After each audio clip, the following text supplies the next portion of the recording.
긍휼히 여기시는 이시니라. 아멘. 방금 우리가 함께 읽은 이 본문을 보시면은 그러므로라고 이렇게 시작이 되고 있습니다. 이것은 앞에 단락에 나오는 내용과 오늘 본문이 연결되고 있다는 것입니다. 그렇다면 앞에 단락에서 우리가 나눴던 그 말씀의 내용이 무엇일까요? 충분히 예상했던 반응입니다. 한 주 전의 말씀도 기억나지 않는데 3주 전의 말씀인데 충분히 이해합니다. 앞 단락의 내용은 초대교회 안에 있던 부유한 성도들을 향한 경고였습니다. 단지 그들이 재물이 많아서 문제가 아니었습니다. 그들은 재물을 인생의 행복과 성공의 최우선 조건이자 가장 큰 축복으로 여기고 수단과 방법을 가리지 않고 그저 모으는 데만 혈안이 되어 살아가다 보니까 많은 부정직한 일들을 저질렀습니다. 그런데다가 자기 밭에서 일한 일꾼들에게 마땅히 줘야 되고 지불해야 되는 임금조차 지불하지 않아서 그들의 삶을 어렵게 만들었습니다. 그것이 모두 하나님 앞에 죄가 되었던 것이죠. 그래서 지금이라도 돌이켜 회개하고 바로잡지 않으면 하나님의 심판이 임해 너희들은 울고 통곡하게 될 것이다 라고 경고의 말씀을 전했던 것입니다. 그리고 이어지는 오늘 본문의 말씀은 그렇게 부자들에게 임금을 받지 못하는 부당한 대우로 인해서 어려움에 처해 삶과 마음에 한없이 괴로운 성도들을 그들을 향한 야고보의 권면의 말씀인 것입니다. 그러고 보면 우리도 살아가다 보면 종종 부당한 대우를 경험할 때가 있습니다. 식당이나 마트, 커피숍, 쇼핑센터 등에서 직원으로부터 부당한 대우를 경험할 때가 있습니다. 반대로 사업을 운영하는 분들은 고객, 손님으로부터 부당한 대우를 경험하기도 합니다. 그뿐인가요? 관공서를 가거나 병원 등과 같은 곳에서 내가 예약한 시간이 지났는데 그것이 지켜지지 않거나 혹은 나보다 늦게 온 사람이 먼저 들어가는 부당한 대우를 경험하기도 합니다. 이러한 소소한 일들은요, 솔직히 순간적으로 기분이 나쁠지 몰라도 내 인생에 커다란 피해를 입히지는 않습니다. 하지만 우리 삶과 마음에 커다란 손해를 입히고 문제가 되는 그런 부당한 경우들도 있습니다. 지난해 한국의 강남의 모 아파트에서 근무하는 50대 경비원이 분신 자살을 시도한 적이 있습니다. 왜 그랬을까요? 주변에서 같이 일하는 동료들의 얘기를 들어보니까 이 경비원은 평소에 일부 입주민들로부터 당하는 부당한 대우 때문에 늘 괴로워했다는 거예요. 경비 이렇게 부르면서 해도 되지 않는 일들을 막 시키고 깔보고 모욕적인 말을 일삼고 참고 견디다가 자기가 근무하는 아파트에서 분신 자살을 시도한 거예요. 상사의 갑질, 차별, 과한 업무 혹은 동료들끼리의 왕따와 같은 직장 내 부당한 대우는 심각한 수준입니다. 모 단체에서 설문조사를 했더니 직장인의 80% 이상이 부당한 대우를 경험한 적이 있다라고 응답했습니다. 물론 미국은 한국보다는 좀 덜할지 몰라도 아예 없지는 않겠죠. 그런가 하면 앞에서 소개한 초대교회 사례처럼 일을 했는데 그에 대한 정당한 대우를 받지 못할 때도 있습니다. 비단 내가 받아야 되는 그 임금에 대한 부분만이 아닙니다. 내 수고에 대한 객관적인 평가와 감사의 인사는커녕 주관적이고 편파적인 평가와 비난을 경험할 때도 있다는 거예요. 내가 그런 비난을 받을 일이 없는데 여러분 그뿐입니까? 창세기에 나오는 요셉의 경우를 생각해 보십시오. 자기 의도와는 전혀 상관없이 형들의 질투를 사서 노예로 팔리게 되었습니다. 그런데 삶을 비관하지 않고 성실행하는 가운데 어느 날 보드발의 아내가 유혹을 합니다. 하나님을 생각함으로 내가 어찌 하나님 앞에 득죄하리이까? 하나님을 생각함으로 그 유혹을 이겼는데 오히려 돌아온 것은 뭐예요? 강간 미수범이라는 누명입니다. 여러분 그것도 부당하고 억울해 죽겠는데 세상에 사건은 벌어졌는데 누구도 자기 말을 들어주지 않는 거예요. 한쪽 얘기만 듣는 거예요. 이렇게 부당하고 억울한 일이 어디 있습니까? 이렇게 살아가다 보면 억울한 누명을 쓰기도 하고 괜한 오해를 받고 누구든 내 말을 믿어주지 않고 등등 수없이 다양한 부당한 대우를 경험합니다. 더욱이 우리는 이민자로 살아오면서 또 살아가면서 인종차별과 같이 겪지 않아도 되는 그런 부당한 대우들을 경험했고 앞으로도 경험할지 모릅니다. 그래서 삶과 마음에 커다란 손해나 상처를 입었고 앞으로도 입을 거예요. 그렇다면 그런 부당한 대우를 경험할 때 사람들의 대표적인 반응은 무엇일까요? 가장 대표적인 반응은 분노입니다. 도대체 나한테 왜 그러는 거야? 이러면 안 되는 거잖아. 날 무시하는 거야? 내가 뭘 잘못했는데. 뭐 이런 것들. 여러분 나도 화내는 거 아닙니다. 예. 그런가 하면 또 원망이죠. 원망을 막 쏟아내요.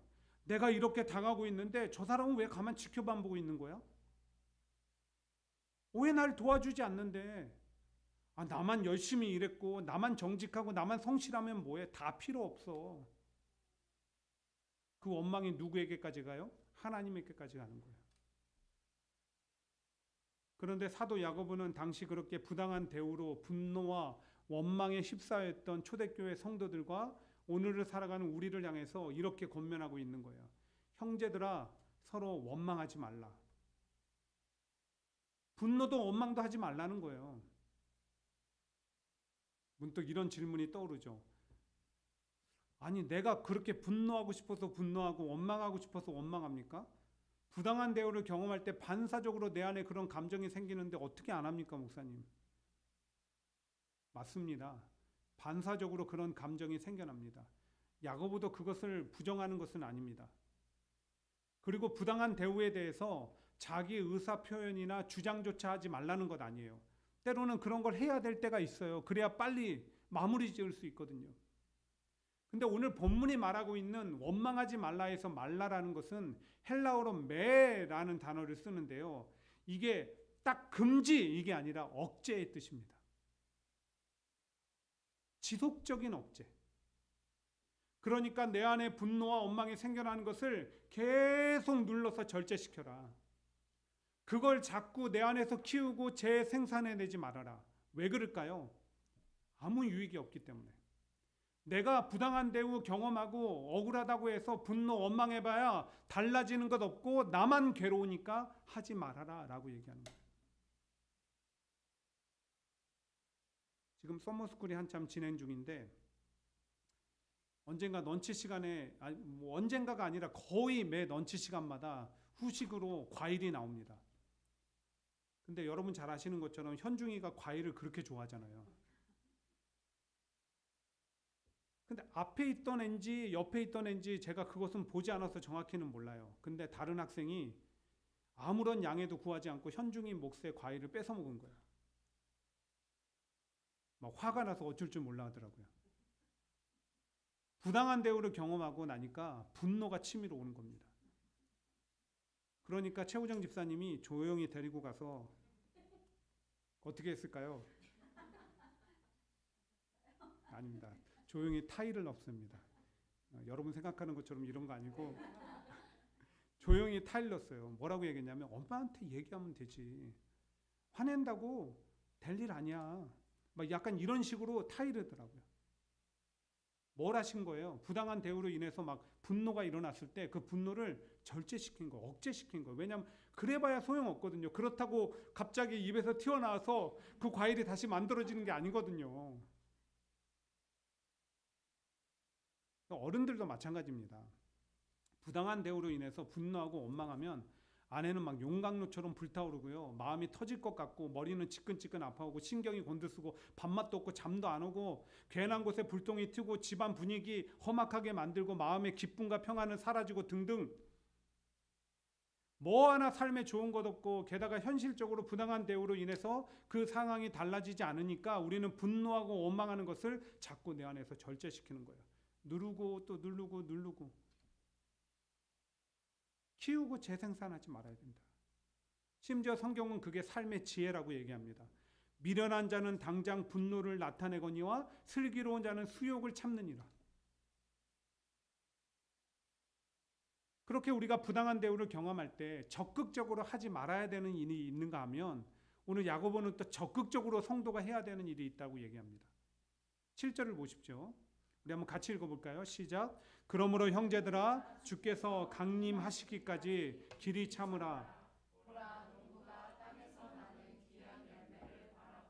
길이 참아 이른 비와 늦은 비를 기다리나니. 여러분 뭐라고 말씀합니까? 길이 참으라. 곧 우리가 부당한 대우를 경험할 때 적극적으로 해야 되는 것은 인내하는 일이라는 거예요. 7절에서만 그렇게 말씀하지 않고요. 8절과 10절과 11절에서 계속 인내를 강조합니다. 길이 참아라, 참아라, 참아라. 위스콘신 대학의 신경학자 에디 하몬 존슨 그 교수는요. 연구를 통해서 인간은 모욕과 같은 부당한 대우를 경험할 때 분노를 표출하고 싶은 욕구가 폭발적으로 증가한다는 사실을 밝혀냈습니다. 부당한 대우를 경험할 때 이게 막 분노하고 싶은 욕구가 폭발적으로 어느 정도까지인지 아세요? 어느 정도 뭐라고 이 교수가 얘기하냐면요. 오랫동안 굶주린 사람이 먹을 것을 보았을 때 반응과 똑같다. 그러니까 부당한 대우를 경험했을 때 그 나타나는 분노를 표출하고 싶은 욕구가 오랫동안 굶주렸을 때 내가 먹을 것을 보는 것과 똑같다. 그런데 그 분노 표출은 단순히 화를 내고 소리를 지르는 정도가 아니죠. 어떻게 표출돼요? 복수. 배가 아파지고 싶어 하는 거예요. 가령 운전할 때 상대편 운전자가 갑자기 끼어들거나 위협을 한다거나 교통법규를 어기지 않아서 나에게 피해를 끼치면 어떻게 합니까? 꼭 갚아줘야 되죠. 네? 보복운전. 그게 인간의 본성이라고요. 꼭 복수하고 싶어요. 운전에 대해서만 그런 게 아니라 삶을 살아갈 때 늘 복수의 주머니를 차고 언젠간 내가 이걸 터뜨려 버릴 거야. 또 내가 부당한 대우를 경험할 때 복수만 하려고 하지 않습니다. 뭘 또 많이 하는지 아세요? 포기. 에이, 더러워서 못해 먹겠다. 내가 여기 아니면 내 가치를 몰라주는데 내가 이런 수모를 겪으면 이래야 되나?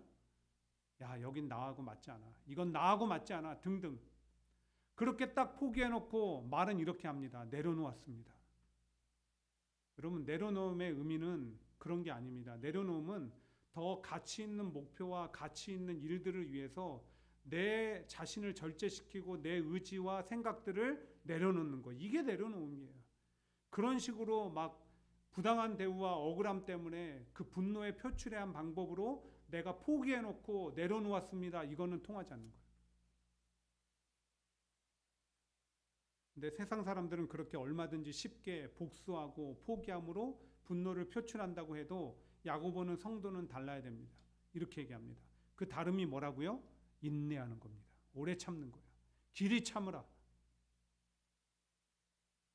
하지만 말이 쉽지 인내라는 것이 실제로는 얼마나 어려운지 모릅니다. 왜냐하면 본래부터 사람들에게는 인내라는 성품이 가장 부족하거든요.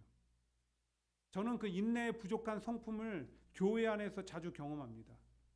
교회 안에서 어떤 얘기를 많이 듣냐면 날씨가 더운 날은 더워 죽겠네. 에어컨 돌아가고 있어요? 추운 날은요. 히터 돌아가고 있어요. 아우 추워. 처음 오는 성도가 들으면 이 교회는 목사님이 자린고비라서 에어컨도 안 틀어주고 히터도 안 틀어주나 보다. 근데 시간이 지나면 자연적으로 시원해지는 거고 시간이 지나면 자연적으로 따뜻해지는 거예요. 누구든 그렇게 하는 분 없습니다. 왜냐하면 이 교회는 유틸리티가 포함이 되어 있거든요. 예. 근데 조금도 참지 못하고 일단은 입으로 내뱉고 봐야 되는 거예요. 거기서 좀 한 걸음 나아가서 오늘은 날씨가 더우니 내가 좀 일찍 가서 예배당 에어컨을 틀어놔야 되겠다. 오늘은 날씨가 추우니 일찍 가서 예배당 히딩을 틀어놔야 되겠다. 이렇게 생각하면 하나님이 얼마나 예쁘다고 하실까. 또 집안에서 남편이나 아내의 말을 조금도 참지 못합니다. 반사적으로 반응해요. 애들이 뭐만 하면 일단은 들어주고 타일러기보다는 화부터 냅니다. 소리부터 질러요.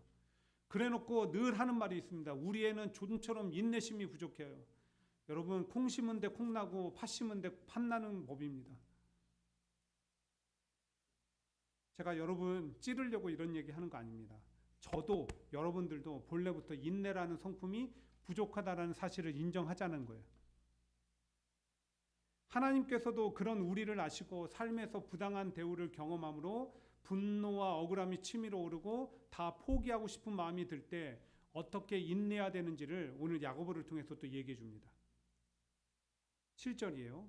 그러므로 형제들아 주께서 강림하시기까지 길이 참으라. 여기서 말씀하는 주의 강림은 예수님의 재림을 얘기하는 것입니다. 여러분, 예수님이 그냥 오셨습니까? 아니요. 구약의 수많은 선지자들의 예언과 하나님의 약속의 성취로서 오신 거예요. 그럼 예수님 다시 오신다고 약속하고 하늘로 올라가셨죠. 예수님 다시 오십니까? 안 옵니까? 다시 오시죠. 하나님은 약속대로 이루시는 신실한 분이니까. 그런데 오늘 우리가 인내하는 삶과 주님의 다시 오심과 무슨 관련이 있을까요? 주님이 다시 오시면 세상의 끝이 나죠. 세상의 종말이 임하는 거예요. 그와 마찬가지로 내가 인내해야 되는 그 일에 끝이 있다라는 거예요. 영원하지 않다라는 거예요. 지나가는 것이라는 거예요. 그러니까 참으라는 거예요. 내가 겪는 부당한 대우, 억울한 일, 여러분 그것의 모든 것에는 끝이 있습니다. 지나가는 것이지 영원한 것이 아니기에 조금만 참으십시오. 홧김에 포기하지 마십시오. 오늘 야고보가 권면하는 거예요. 하나님의 말씀인 거예요. 다윗은요, 아무런 잘못도 없이 10년이라는 세월 동안 사울의 살해 위협을 피해서 도망 다녔어요. 잘못하기는커녕은요, 이스라엘 군대가 막 벌벌 떠는 골리앗 앞에 목숨 걸고 맞서가지고 골리앗을 물리쳐줬어요. 그런데 이런 부당한 대우가 어디에 있습니까? 부당한 처우가 어디에 있냐고요. 이런 억울한 일이 어디에 있습니까? 그때 다윗이 얼마나 고통스러웠는지 이렇게 심정을 토합니다. 여호와여, 어느 때까지 나를 영원히 잃으시나이까? 주의 얼굴을 나에게서 어느 때까지 숨기시겠나이까? 하나님이 나를 내버려 두신 것 같다는 거예요. 모른 척하고 계시는 것 같다는 거예요. 그런데 이내 이런 신앙 고백을 드립니다. 나는 오직 주의 사랑을 의지하였사오니 나의 마음은 주의 구원을 기뻐하리이다. 그래도 인간의 생사복을 주관하시고 세계와 시간을 다스리시는 하나님을 의지하겠다라는 거예요. 그분이 이 고통의 끝을 맺으실 것을 믿는다라는 거예요. 그렇게 인내한 다윗 어떻게 됐습니까? 10년이라는 세월은 보내야 됐지만 마침내 끝이 왔어요. 끝이 오고 나니까 더 행복했어요. 여러 번 간증을 드려서 사실 할까 말까 여러 번 고민을 했는데 오늘 전하는 말씀과 너무 이게 매치가 잘 돼가지고 죄송스럽지만 한 번 더 합니다. 제 군대 얘기예요.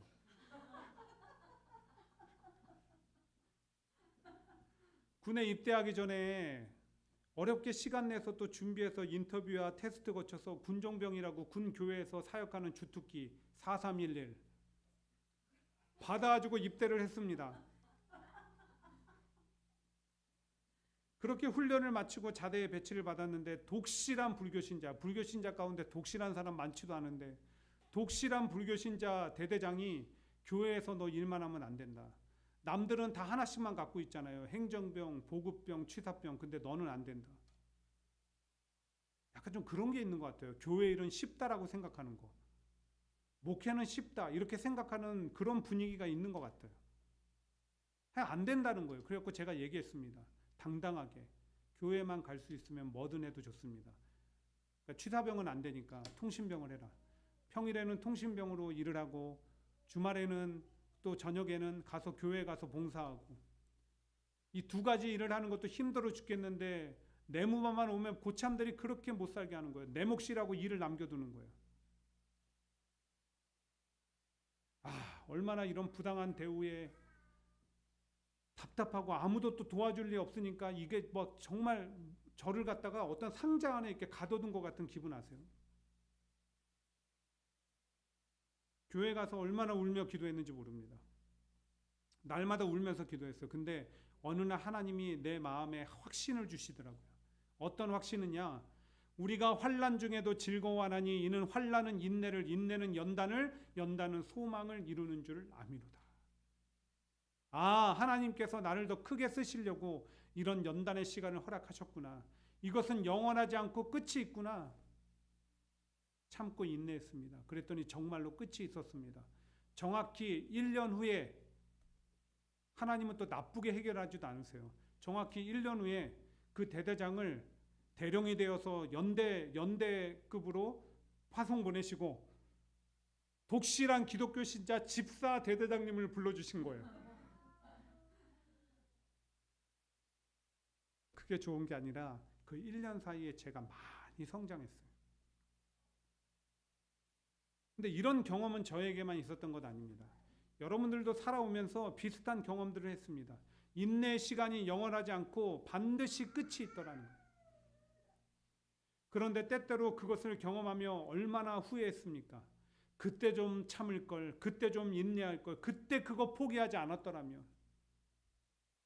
이런 후회가 많은 인생이 되지 않도록, 인내를 통해서 성장의 기회를 잃어버리지 않도록 반드시 모든 부당하고 억울한 일들의 끝을 허락하시는 하나님을 믿고 참고 인내할 수 있는 모두가 되시기를 간절히 축원드립니다.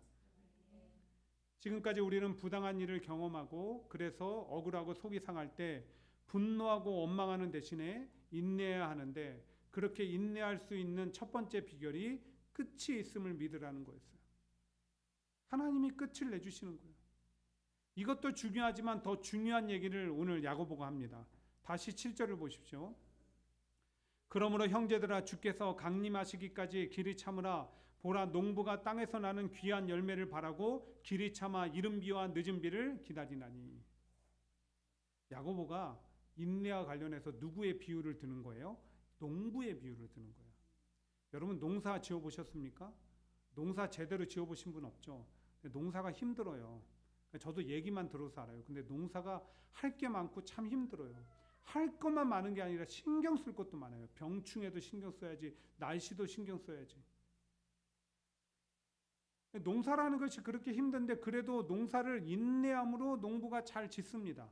왜 그럴까요? 농부가 바라는 것은요, 농부가 바라보는 것은 오늘 내가 신경 써야 되는 것, 내가 수고해야 되는 그게 아니고요, 농부가 땅에서 나는 귀한 열매를 바라고, 아, 이 끝에 내가 걷게 될 수확을 기대하면서 하는 거예요. 아, 맛있는 열매, 좋은 열매, 풍성한 열매, 거기에 집중되어 있기 때문에 인내할 수 있다는 거예요. 그와 같이 성도는 부당한 일을 경험할 때, 억울한 일을 겪을 때, 더 나아가 원치 않는 문제와 고난을 겪을 때 그 시선과 마음을 하나님께 두고 그분의 일하심과 그 끝을 아름답게 하실 것을 믿어야 된다는 거예요. 그 믿음이 우리를 인내하게 할 때 어떤 것도 이기고 참고 견디게 하는 거예요. 승리케 하는 거예요. 결국 인내는 뭘로 하는 거예요? 믿음으로 하는 거예요. 그리고 나서 그 인내의 모범으로 10절에 선지자들 얘기합니다. 여러분, 선지자들 얼마나 고난과 핍박이 극심했는지 몰라요. 요즘에 매일 성경과 새벽자단을 통해서 예레미야서를 묵상하는데 아무리 외치고 외쳐도 돌아오는 것은 핍박, 고난, 감옥에 가두고, 근데 예레미야만 그렇게 당한 게 아니라 무수히 많은 선지자들이 그런 일을 겪었습니다. 근데 끝까지 주의 사명을 감당해냈어요. 하나님의 명령 앞에 충성했습니다. 왜 그랬을까요? 하나님이 이것을 통해서 일하시고 끝을 아름답게 하실 것을 믿었기 때문에 믿음으로 인내하며 끝까지 걸어간 거예요. 이제 야고보는 좀 더 구체적으로 확실한 예를 제시하는데 11절입니다. 우리 한번 같이 읽어볼까요? 11절 시작. 보라, 인내하는 자를 우리가 복되다 하나니 너희가 욥의 인내를 들었고 주께서 주신 결말을 보았거니와 주는 가장 자비하시고 긍휼히 여기시는 이시니라. 욥은요, 하루아침에 자식도 재산도 다 잃어버리고 몸에 몹쓸 병까지 생겼습니다. 부당하다고 여길만 했고 그래서 한없이 억울했습니다. 그런 것을 떠나서 너무나 견디기 힘들었습니다. 솔직히 그 누구든 자식을 잃거나 재산을 잃거나 몸에 병이 생기거나 그 중에 하나만 생겨도 여러분 견딜 수 있겠습니까? 그런데 욥은 그 모든 것들이 한꺼번에 닥쳐왔습니다. 그러나 그럼에도 불구하고 욥은 분노와 원망 대신 하나님 앞에 이런 고백을 드리고 있습니다. 내가 가는 길을 그가 아시나니 그가 나를 단련하신 후에는 내가 순금같이 되어 나오리라.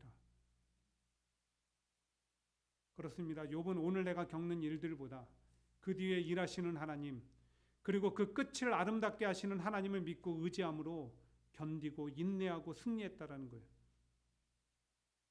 그리고 실제로 그의 삶은 처음보다 그 끝이 하나님의 놀라운 은혜와 축복 가운데 아름답게 마무리되었습니다. 우리에게도 욥과 같은 믿음의 확신과 고백이 있어 모든 것에 길이 참고 인내하며 우리를 위해 일하시는 하나님과 그 끝을 아름답게 열매 맺어 가시는 그 하나님을 맛보아 알기를 간절히 축복합니다. 말씀을 마무리합니다. 지난 목요일 오후에 LA에서 목회하는 동기 목사님에게 전화가 왔습니다. 이런저런 이야기를 하다가 최근에 자기가 겪은 일이라며 한 가지 얘기를 합니다. 제 동기 목사님이 지금 담임 목회를 하기 전에 부목사로 사역하고 있던 그 교회에 권사님 한 분이 계셨어요. 근데 그 권사님이 최근에 LA 어떤 부촌에 자기 집을 갖고 있다가 팔았는데 많은 수익을 남기게 되었습니다. 그러니까 집을 매매하면서 수익을 남겼는데 그 중에 일부를 좀 의미 있고 뜻 있게 사용을 해야 되겠다. 혼자 생각을 하다가 예전에 이렇게 어렵게 부목사로 사역하던 제 동기 목사가 생각이 난 거예요. 그래서 교회 편지와 함께 5,000불의 체크를 보냈습니다. 그 편지에 뭐라고 써 있었냐면 절반은 교회를 위해서 헌금으로 하시고 절반은 목사님에게 주십시오. 그래서 그 뜻대로 재정 장로님이 그 체크 5,000불짜리를 교회 구좌에 입금을 하고 이제 절반에 해당하는 2,500불을 체크로 써서 목사님께 드리려고 갖고 있었어요. 근데 우연히 그 교회 남자 집사님 한 분이 그 체크를 보게 된 거예요. 오해를 했습니다. 뭐라고 오해를 했냐면 목사님이 장로님과 짜고 사람이 위해 교회 재정을 빼가는구나. 그러더니 그러면은 여러분 어떻게 하면 돼요? 물어보면 되잖아요. 그거 뭐예요? 장로님하고 물어보면 되잖아요. 혼자 시험에 들어가지고 교회를 안 나옵니다. 왜 안 나오지? 이상해서 목사님이 찾아갔습니다. 첫 번째 갔더니 문전박대를 합니다. 두 번째 갔더니 겨우겨우 얘기하는데 그런 오해가 있다라는 거예요. 그래서 그 오해에 대한 설명을 해줬습니다. 제 동기 목사가. 그리고 세 번째 갈 때는 권사님이 보냈던 그 편지 원본도 가지고 가서 보여줬습니다. 알겠다고. 목사님 죄송하다고. 그랬는데 그 다음 주에 교회를 또 안 나온 거예요. 찾아갔습니다. 뻘쭘해서 못 나오겠다는 거예요. 다 성도들이 이제 됐었는데 나를 얼마나 속 좁게 보겠냐고. 찾아가서 7번 찾아간 끝에 오셨습니다. 나오셨어요. 근데 하나님 참 감사하죠. 그 집사님이 다시 돌아오는 그날 2가정을 더 보내주셨습니다. 실제요, 실자. 좀 감탄하고 아멘도 하고. 제 동기 목사는 자기가 아무것도 하지 않았는데 오해를 받고 부당한 대우를 경험했고 억울했습니다.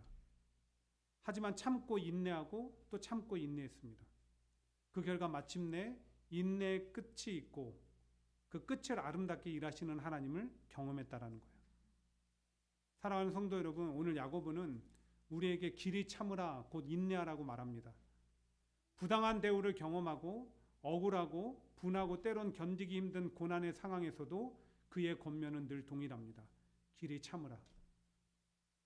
이를 위해서 우리에게 필요한 게 뭐예요? 믿음이 필요합니다. 반드시 끝이 있음을, 그리고 일하시되 끝을 아름답게 하시는 하나님을 향한 믿음. 신앙생활을 할 때도 마찬가지입니다. 우리 신앙생활이 늘 일정해서 늘 똑같은 마음으로 신앙생활하고 싶지 않아요. 때론 유혹도 있고 하기 싫을 때도 있어요. 그러나 하나님이 이 신앙생활의 인내를 통해서 나에게 축복 주실 것을 믿는 믿음으로 해 나가는 거예요. 결국 믿음이 우리를 인내하게 하는 것입니다. 그러므로 삶에 갖가지 인내가 필요한 상황에 오늘 야고보의 권면을 기억하시고요. 또 믿음을 허락해 달라고 기도하심으로 인내를 통해서 더욱 하나님의 일하심을 경험하는 저와 여러분 모두의 삶이 되길 간절히 축원드립니다. 오늘 말씀 생각하며 함께 이렇게 찬양합니다. 욥의 고백이죠.